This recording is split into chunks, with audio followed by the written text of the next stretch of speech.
Lovely Maitra ডাকে আজকে যে রাজনৈতিক কর্মী সম্মেলন,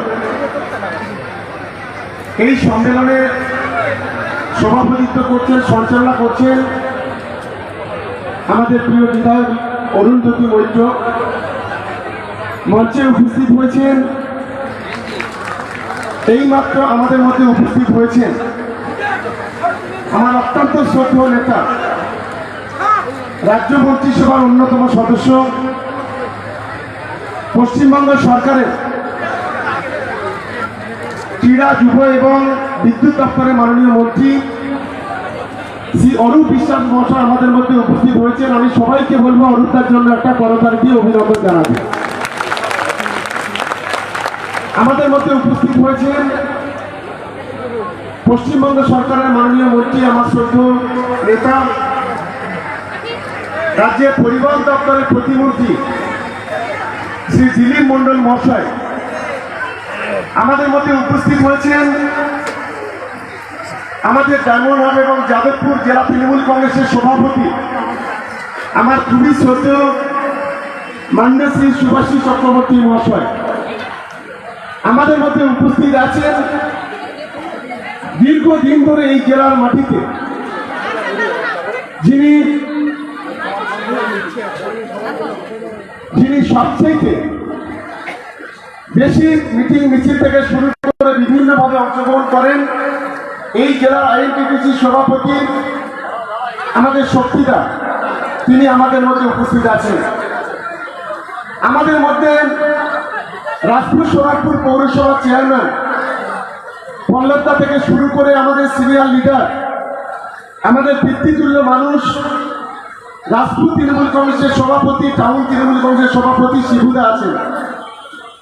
এছাড়াও আমাদের রাজপুর সোনারপুর এই পৌরসভার পৌরপিতা, পৌরমাতা, ব্লকের সভাপতি, অঞ্চলের সভাপতি, প্রধান, উপপ্রধান, পঞ্চায়েত সমিতির সদস্য বা সদস্যা, আমাদের পার্টির সর্বস্তরের নেতৃত্ব, তৃণমূল ছাত্র পরিষদের সভাপতি শ্রীজিৎ থেকে শুরু করে আমার দিদিরা, বোনেরা, মায়েরা যারা উপস্থিত হয়েছেন, আমার সমবয়স্ক, আমার বয়োজ্যেষ্ঠ, আমাদের ছোটরা যারা আছেন, তাদের সকলকে রাজ্য তৃণমূল কংগ্রেসের পক্ষ থেকে আপনাদের ধন্যবাদ জানাচ্ছি। আমি ধন্যবাদ জানাচ্ছি আমাদের বিধায়ক লাভলি মৈত্রকে, আপনাদের সকলকে নিয়ে একটা পরিবারের মতো আজকের এই সম্মেলনটা যেভাবে তার পরিবেশ, তার পরিকাঠামো, তার ইনফ্রাস্ট্রাকচার করেছে, তার জন্য লাভলির জন্য একটু সবাই মিলে একটু করতালি দেওয়ার জন্য আমি অনুরোধ করবো। আর আমি এখানে যে একটা জিনিস দেখলাম, 50% পুরুষ তো 50% মহিলা।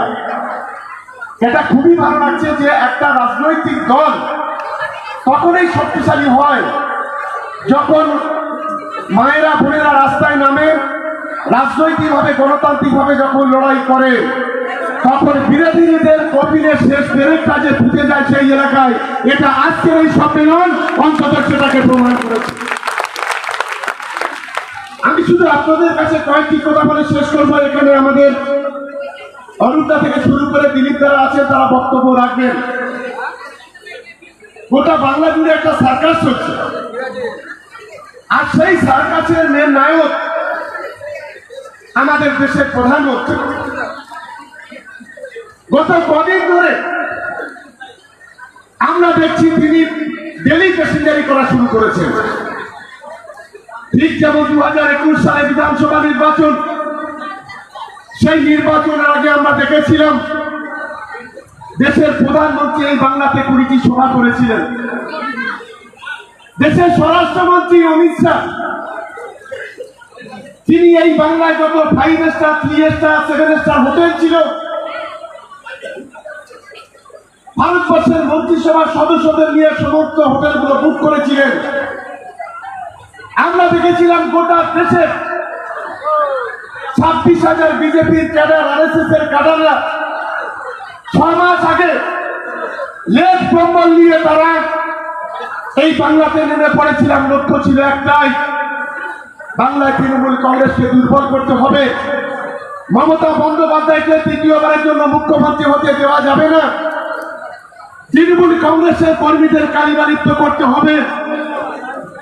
অনেক নাটক সেদিন আমরা দেখেছিলাম। বিধানসভা নির্বাচনের আগে বাংলার মানুষ তার জবাব দিয়েছিল। আবার নতুন করে রেলি প্যাসেঞ্জারি দেশের প্রধানমন্ত্রী অনেক বড় বড় কথা বলছেন, সন্দেশখালী নিয়ে অনেক কথা বলছেন। আমি দেশের প্রধানমন্ত্রীকে আমি প্রশ্ন করতে চাই, সন্দেশখালী যে ঘটনা ঘটেছে, আমি ওয়ান ক্যামেরা বলে যাচ্ছি 90% মিথ্যা কথা। আমি দায়িত্ব নিয়ে বলছি, আমার বিধানসভার পাশে হচ্ছে সন্দেশখালী। এই সাউন্ড একটু বাড়াও। আমার বিধানসভার পাশে হচ্ছে সন্দেশখালী। হ্যাঁ, জমি জমা সংক্রান্ত যে সমস্যা থাকতে পারে আমরা স্বীকার করছি, ত্রুটি কিছু আছে, কিন্তু যেভাবে সেখানে বিজেপির লোকেরা, আরএসএস এর লোকেরা, সিপিএম থেকে শুরু করে যারা বাংলাকে কালিমালিপ্ত করার জন্য বাংলার মা বোনেদের সামনের সারিতে রেখে যেভাবে অসম্মানিত করার চেষ্টা করলেন, আমরা তীব্র নিন্দা, তীব্র ধিক্কার জানাচ্ছি। আর আমরা দেখলাম কত কমিশন, কখনো এসসি কমিশন, কখনো এসটি কমিশন, কখনো মানবাধিকার কমিশন, কখনো বিজেপির কেন্দ্রীয় প্রতিনিধি দল, কখনো বিভিন্ন রাজনৈতিক দল সেখানে পৌঁছে গেলেন। 15 মৃত্যুর সঙ্গে পাঞ্জা লড়ে আমার ওই ছোট্ট বোনটি মারা গিয়েছিল। কিন্তু সবচাইতে লজ্জার বিষয়, আজকে দেশের যিনি প্রধানমন্ত্রী এখানে সে বড় বড় কথা বলছেন, আজকে যোগী আদিত্যনাথ উত্তরপ্রদেশের মুখ্যমন্ত্রী যিনি বড় বড় কথা বলছেন, তারা কি তার পুলিশ কি করেছিল? মনীষা বাল্মীকির দেহটা তার পরিবারের হাতে দেয়নি। যোগী সরকারের পুলিশ রাতের অন্ধকারে চুপি চুপি তাকে জঙ্গলে নিয়ে গিয়ে পুড়িয়ে দিয়েছিল। এটাই হচ্ছে ভারতবর্ষের বিজেপি, এটাই হচ্ছে বিজেপির সরকার। আজকের বাংলা কি সেলাই করতে চাইছে? আজকের বাংলায় মা বোনের ইজ্জত দিয়ে ছিনিমিনি খেলা করতে চাইছে? আমাদের লড়াইটা হচ্ছে সেই জায়গায়।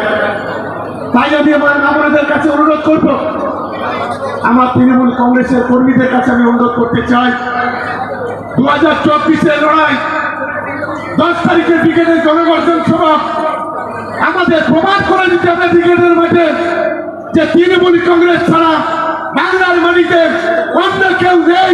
মমতা বন্দ্যোপাধ্যায় ছাড়া বিকল্প